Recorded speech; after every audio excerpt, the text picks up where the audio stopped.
Bismillahirrahmanirrahim. Assalamualaikum warahmatullahi wabarakatuh. Alhamdulillahirabbil alamin. Wassalatu wassalamu ala asyrafil anbiya'i wal mursalin wa ala alihi wa sahbihi ajma'in. Pertama sekali, izinkan saya memperkenalkan diri saya terlebih dahulu. Saya Ilham Karimi bin Muhammad Asri dari Pengkhususan Pendidikan Islam PISMP 2023-2028 dari kuliah tahun 1 S202. Jadi hari ini saya akan membentangkan bagi subjek PIMK 3253 iaitu pengajian hadis. Jadi sebelum saya memulakan pembentangan saya ingin memberi jutaan terima kasih kepada pensyarah saya iaitu Dr. Faharudin bin Arba'in. Dengan tunjuk ajar beliau dapat juga saya menyiapkan tugas saya ini. Jadi kita teruskan kepada agenda utama kita iaitu tajuk bagi pembentangan saya pada hari ini. Jadi soalan yang saya pilih dalam pembentangan untuk kali ini iaitu soalan yang pertama iaitu bahagian A yang bertajuk menjawab salah faham dalam ilmu hadis. Jadi pembentangan ini adalah bertujuan untuk menjawab salah faham dalam ilmu hadis. Bukan itu sahaja, pembentangan ini juga akan menjelaskan berkaitan kepentingan menjaga ilmu hadis. Hal ini penting terutamanya dalam sudut agama dan nilai ketamadunan Islam. Jadi tanpa melengahkan masa, kita terus masuk kepada isi utama kita. Okey, pertama sekali kita masuk kepada maksud autoriti. Jadi dalam konteks ilmu hadis, autoriti ini merujuk kepada kewibawaan atau kelayakan seseorang perawi hadis ataupun ulama hadis dalam menyampaikan, meriwayatkan dan menilai sesuatu hadis. Jadi seseorang perawi dianggap mempunyai autoriti apabila dia memiliki sifat adil, dhabit iaitu kuat ingatan dan siqah iaitu dipercayai. Sifat-sifat ini penting agar hadis yang diriwayatkan oleh perawi tersebut boleh diterima sebagai sahih atau hasan. Di samping itu, autoriti juga merujuk kepada kepakaran para ulama dalam menilai sanad iaitu rantai perawi dan matan iaitu teks hadis. Jadi, seperti yang kita telah maklum, ulama hadis seperti Imam Bukhari, Imam Muslim, Imam Abu Dawud dan lain-lain lagi diiktiraf sebagai autoriti dalam bidang ini. Hal ini kerana mereka berkemampuan yang tinggi dalam menilai hadis serta menyusun kitab-kitab hadis yang menjadi rujukan utama dalam dunia Islam. Jadi isi pertama kita pada hari ini iaitu salah faham berkaitan dengan autoriti dalam ilmu hadis. Antara salah faham yang sering menjadi isunya adalah sahabat juga manusia biasa. Jadi bagaimana kita boleh terima hadis daripada mereka tanpa syak? Jadi maknanya di sini setengah pihak ni mereka mempertikaikan kesahihan sesuatu hadis yang diriwayatkan oleh para sahabat radhiyallahu anhum dengan alasan mereka hanya manusia biasa yang tidak maksum. Jadi jawapan untuk menjawab salah faham ini adalah para sahabat bukan sahaja manusia biasa seperti kita. Mereka adalah generasi yang menerima tarbiyah langsung daripada Rasulullah SAW. Jadi di sini walaupun sahabat ni tidak maksum seperti para nabi, mereka merupakan generasi yang mendapat pendidikan langsung daripada Rasulullah SAW. Jadi para sahabat ni mereka ni telah hidup bersama Nabi, melihat perlakuannya dan mendengar sendiri sabda daripada Nabi. Tambahan pula, mereka ini amat berhati-hati dalam menyampaikan hadis kerana sedar tanggungjawab agama yang besar di atas bahu mereka.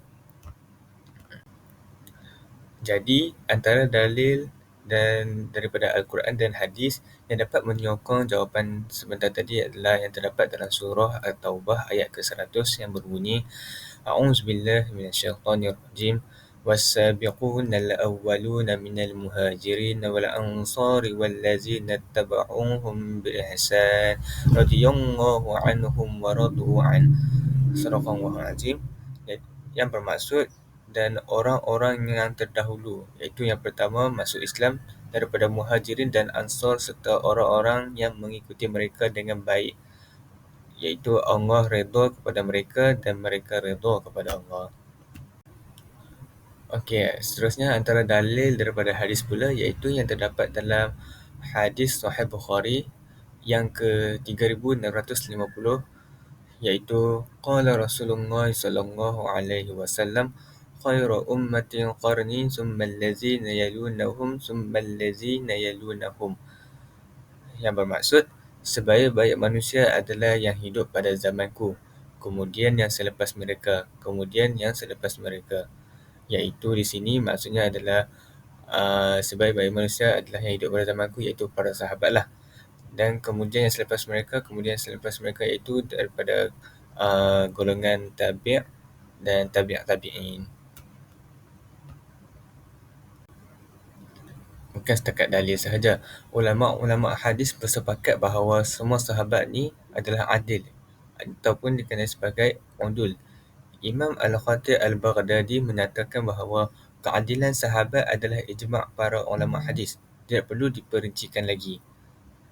Ada juga daripada pandangan ulama, iaitu salah satunya adalah Imam Ibn Hajar Al-Asqalani menyatakan dalam Nuzhat Al-Nazhar, iaitu keadilan semua sahabat adalah sesuatu yang disepakati oleh ahli sunnah wal jamaah. Dan oleh itu, riwayat hadis daripada para sahabat ni diterima secara umum tanpa dipersoalkan kredibiliti mereka satu persatu. Berbeza dengan generasi perawi selepas mereka. Okey, di sini disertakan juga para sahabat yang masyhur dalam meriwayatkan hadis. Di sini terdapat, saya memilih 5 sahaja, iaitu yang pertama Abu Hurairah radhiyallahu an. Beliau telah meriwayatkan hadis sebanyak 5,374 hadis. Dan yang kedua iaitu Abdullah ibnu Umar radhiyallahu an telah meriwayatkan hadis sebanyak 2,630 hadis. Seterusnya yang ketiga iaitu Anas bin Malik radhiyallahu an meriwayat hadis sebanyak 2,286 hadis. Dan yang keempat iaitu Aisyah radhiyallahu an meriwayat hadis sebanyak 2,210 hadis. Dan yang terakhir iaitu Abdullah ibnu Abbas radhiyallahu an meriwayat hadis sebanyak 1,660 hadis. Jadi kita beralih pula kepada isi yang kedua, iaitu salah faham dalam periwayatan dengan makna, iaitu riwayah bil makna. Antara salah faham yang sering menjadi isunya adalah hadis mesti disampaikan dengan lafaz asal. Kalau guna makna sahaja, ia bukan lagi hadis Nabi. Jadi jawapan untuk menjawab salah faham tersebut ialah periwayatan dengan makna memang berlaku sejak zaman Nabi, sejak zaman sahabat lagi, tapi ia dibenarkan dengan syarat-syarat tertentu. Jadi maknanya di sini memang benar bahawa menyampaikan hadis berkenaan lafaz asal lebih utama.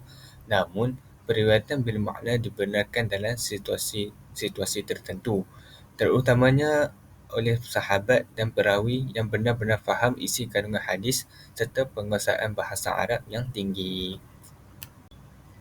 Antara huraian yang boleh menyokong jawapan tersebut iaitu orang yang meriwayatkan mestilah faqih, memahami benar maksud asal Nabi Muhammad SAW.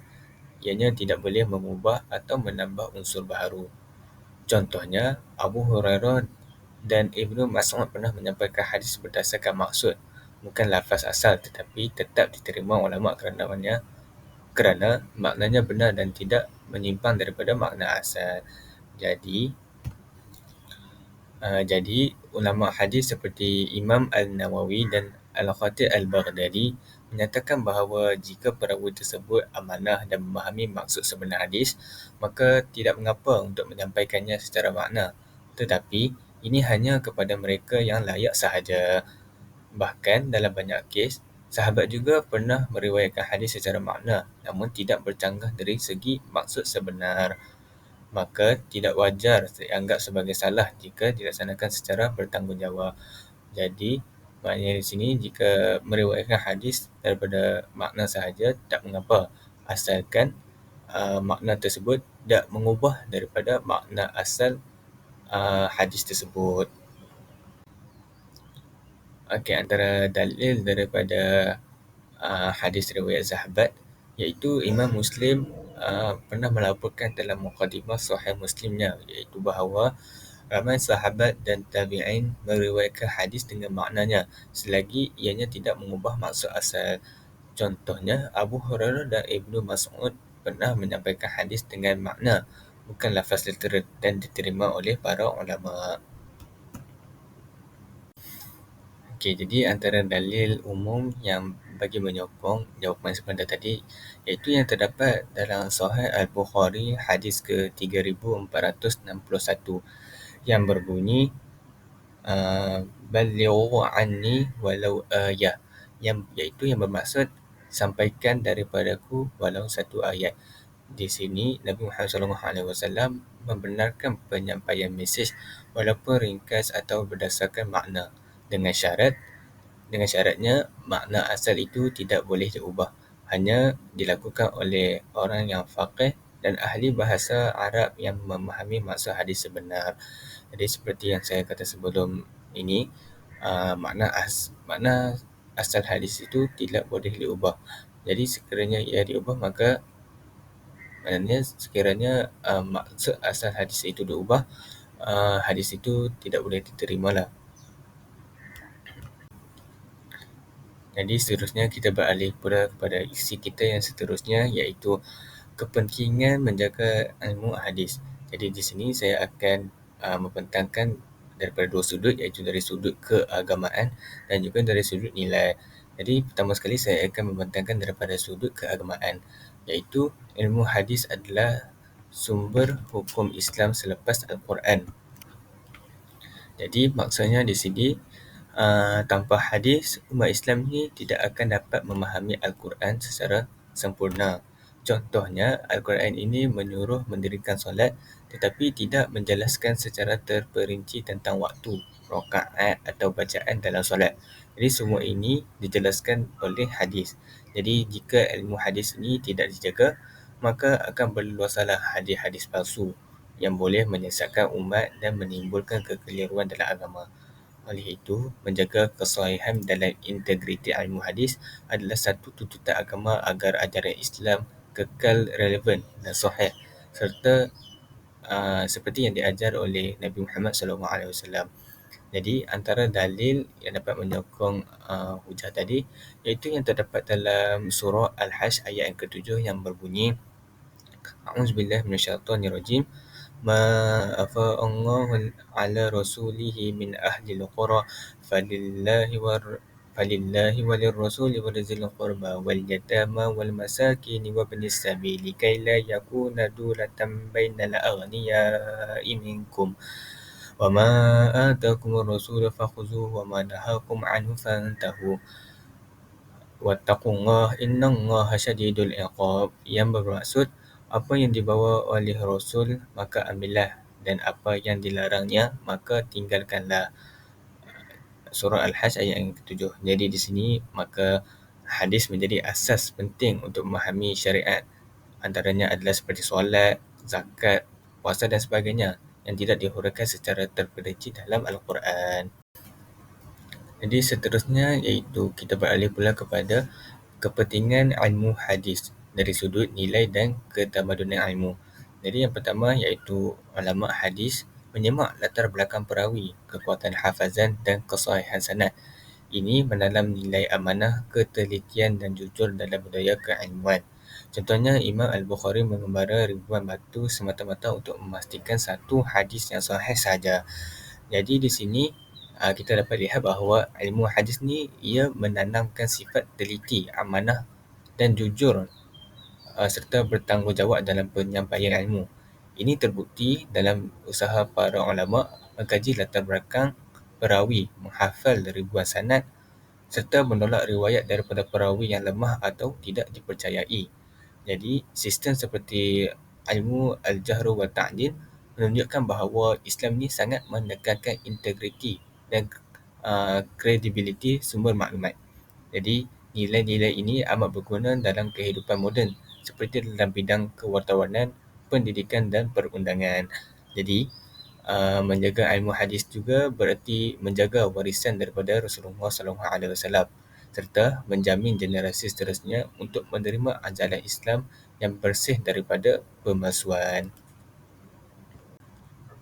Seterusnya, di sini disertakan juga kisah teladan Imam Al-Bukhari, iaitu Imam Al-Bukhari beliau telah menolak mengambil hadis daripada seorang lelaki yang menipu kudanya dengan makanan, walaupun lelaki itu hafiz. Jadi di sini kita dapat lihat bahawa Imam Al-Bukhari ini telah menunjukkan ketelitian dan prinsip nilai yang tinggi dalam pengumpulan hadis. Jadi beliau telah menolak pandangan-pandangan yang tidak sahih ataupun yang palsu lah. Dari sini kita dapat lihat bahawa sifat kejujuran dan tanggungjawab Imam Al-Bukhari dalam mengumpul hadis-hadis.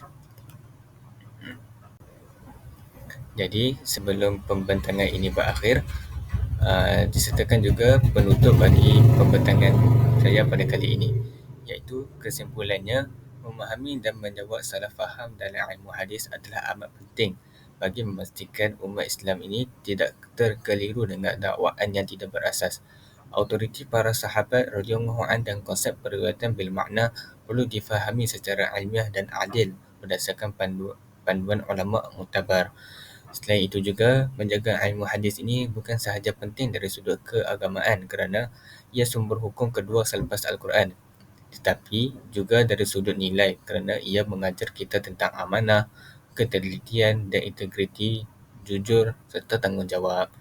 Oleh itu, menjadi tanggungjawab kita sebagai umat Islam untuk terus memelihara dan menghormati kedudukan ilmu hadis agar ajaran Rasulullah SAW ini sentiasa terpelihara dan dapat diamalkan dengan sahih oleh generasi yang akan datang.